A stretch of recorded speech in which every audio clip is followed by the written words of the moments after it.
Bangladesh, Bharat, Pakistan, Saudi আরব, হেজাজ, মাদানী, এইরকম ইরাকি, নাসরি, যতগুলো আপনি ট্রেনিং দেখবেন, ট্রেনিং দেখে কিন্তু আপনি উচ্চারণ সেখান থেকে আপনি কালেকশন নিতে পারেন।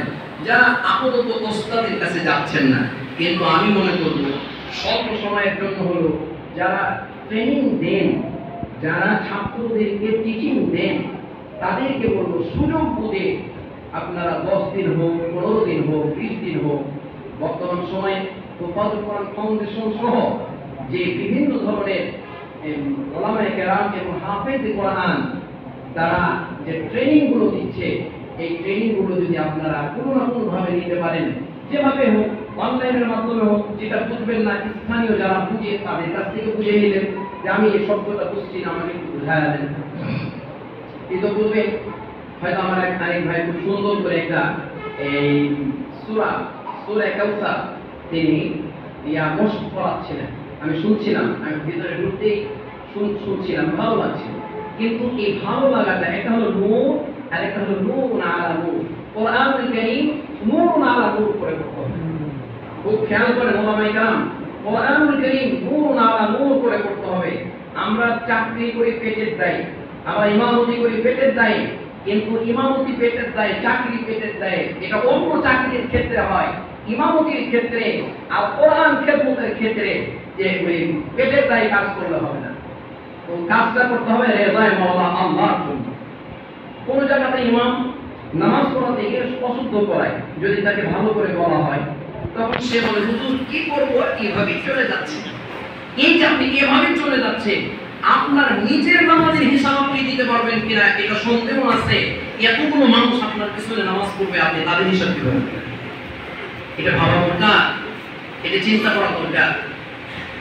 তো তিনি যেটা বলছিলেন নূরুন আলা নূর, তো একটা দিক সিফাতের দিকগুলো খুবই খেয়াল করা দরকার। আমি জানি যে বিশেষভাবে এই বর্তমানে যে ট্রেনিং গুলো হচ্ছে, বিশেষভাবে হুফাজের ট্রেনিং নয়, কিন্তু যেটা জেনারেল ভাবে আপনারা করছেন যে ট্রেনিং গুলো হচ্ছে, এখানেও কিন্তু সিফাত পড়ানো হয়, বাট সিফাতের যে যথাযথ প্রয়োগ এটা কিন্তু অনেক ক্ষেত্রে প্রয়োগ হয় না। এই জিনিসটা যদি আপনারা খেয়াল রেখে কিভাবে উচ্চারণটা হচ্ছে, কিভাবে সিফাতটা প্রয়োগ হচ্ছে, এবং একটা হরফের কয়টা সিফাত আছে, প্রত্যেকটা হরফের একটা, দুইটা, তিনটা, চারটা, পাঁচটা, ছয়টা, সাতটা পর্যন্ত সিফাত আছে, সাতটা সিফাতের সমন্বয়ে একটা হরফ উচ্চারণ করতে হয়। তাহলে আপনাকে ওইভাবে যখন খেয়াল করে করে আপনি শিখবেন, তখন কেবলমাত্র রেজায়ে মাওলা হবে। যেমন আমি একটা উদাহরণ আপনাদেরকে দিই, তাহলে অনেকটা ধারণা ক্লিয়ার হয়ে যাবে আপনাদের। ইন্না আ'তাইনাকাল কাউসার করতে গিয়ে যেমন আপনাকে এখানে উচ্চারণ করছিলেন, দেখেন আপনাদের উচ্চারণটা খেয়াল করেন, আর আমি যেটা বলছি একটু খেয়াল করেন। আউযু বিল্লাহি মিনাশ শাইতানির রাজীম। বিসমিল্লাহির রাহমানির রাহিম। খুব খেয়াল করেন আপনাদেরটা কোনটা ছিল আর আমি কোনটা বলছি। একটা হচ্ছে কলকলার হরফ। কলকলার হরফ আমরা যেটা প্রথমে শিখেছি, মানে অজগ্রামে শিখেছি, সেটা হচ্ছে ড্রপ দেওয়া, ফুটবল ছেড়ে দিলে উপরে উঠলে, এটা প্রথমে শিখেছি, প্রথমে ছোটবেলায় ক্লাস 3 ছাত্র তখন আমাদেরকে এভাবে পড়াতো, কলমের মতো দেখা যায় তার নাম আলিফ, তার নাম আলিফ। সে সময় আমি পড়েছি। এখন তো আলহামদুলিল্লাহ আল্লাহ পাক বিভিন্ন কারীদের মস্কে শরীক হওয়ার আল্লাহ তৌফিক দান করছেন, বিশ্ববরেণ্য কারীদের মস্কে তৌফিক সুযোগ হচ্ছে। তো আপনারা যেটা বলছেন, এই কলকলা প্রত্যেকটা সাকিনওয়ালা হরফ অনেক সময় চাই যে কলকলার মতো করে উচ্চারণ করে দিই, এটা কিন্তু কলকলা হয়ে যাবে, কলকলার দিকে চলে যাবে। আইনের একটা উচ্চারণ আছে, আইনের উচ্চারণটা তার যথাস্থান থেকে যখন আপনি উচ্চারণ করবেন, ইন্না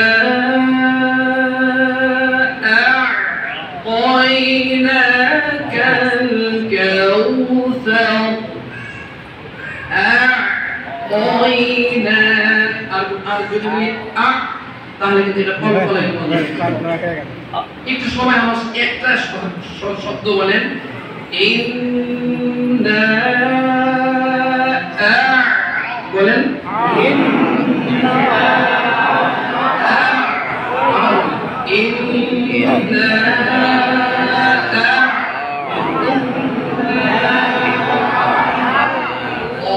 উচ্চারণ খেয়াল রাখবেন। কিন্তু সব সময় চাইবে কি হালকা করে উচ্চারণ করে দিতে, হালকা করে তয় না না করে এরকম উচ্চারণ করে দিতে চাইবে, তয় না কিন্তু তয় না। আপনার জিহ্বা আমাকে রীতিমতো দুই দাঁতের সামনের গোড়াতে লাগিয়ে ড্রপের মতো করে উচ্চারণ করতে হবে। তয় না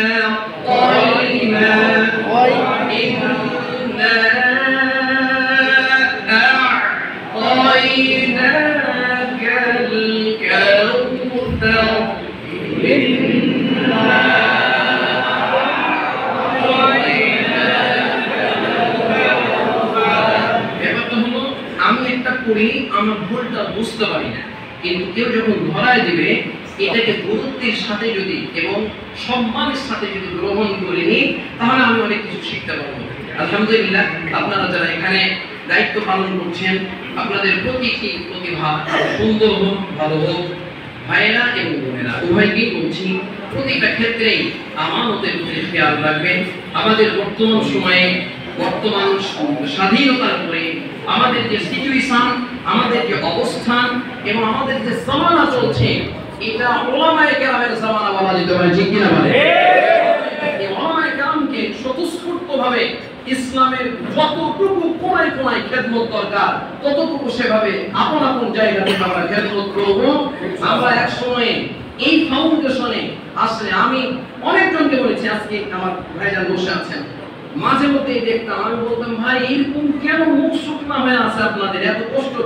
তো ওনারা কিছু বলতো না। অনেক সময় দেখেছি আপনারা যারা দায়িত্বে আছেন, অনেক সময় অনেক কথাই বলেছি বিভিন্ন বিষয়ে। এখন বর্তমানে যিনি দায়িত্বে আছেন, আমাদের পজিটিভ, আমাদেরকে মহব্বত করেন, আমাদের খেয়াল রাখেন। তারও চাহিদা যে হুজুর আপনারা পাশে থেকে আমাদেরকে দিক নির্দেশনা দেন এইরকম, যাতে করে আমার ছোট্ট বাচ্চাটার আওয়াজ শুরু থেকেই যেন সুন্দর হয়ে ওঠে। ছোট্ট বাচ্চাটাও যেন বড় সুন্দর যে তেলাওয়াতটা করবে, তার পিছনে নামাজ পড়ে যেন আমার কলিজা ঠান্ডা হয়ে যায়। আমি যেন বুঝতে পারি আমি শুদ্ধতার সাথে নামাজ পড়ছি। আফসোসের কথা বললেন, সত্য কথা, একটা সময়ে আমাদের চাঁপাইনবাবগঞ্জে ঢাকা থেকে মানুষ এসেছে, ওলামায়ে কেরাম এসেছে, বড় কষ্ট করে নামাজে দাঁড়িয়ে থেকেছে। এরপরে নামাজ ছেড়ে দিয়ে দুবারে নামাজ শেষ হয়েছে, তখন পরবর্তীতে আবার তারা নামাজ দোহরিয়ে পড়েছে। আলহামদুলিল্লাহ, এখন চাঁপাইনবাবগঞ্জে ওলামায়ে কেরাম আসুন, ঢাকা থেকে কেন মিশর থেকেও যদি কোনো কারি আসে, এরপরেও তারা নামাজ পড়ার পর কমস কম এতটুকু বলবে যে না আলহামদুলিল্লাহ নামাজটা শেষ হয়েছে। এটা আমাদের জন্য অনেক বড় পাওয়া। আর এই পাওয়ার ক্ষেত্রে ইসলামী ফাউন্ডেশন যথার্থ খেদমত করে যাচ্ছে।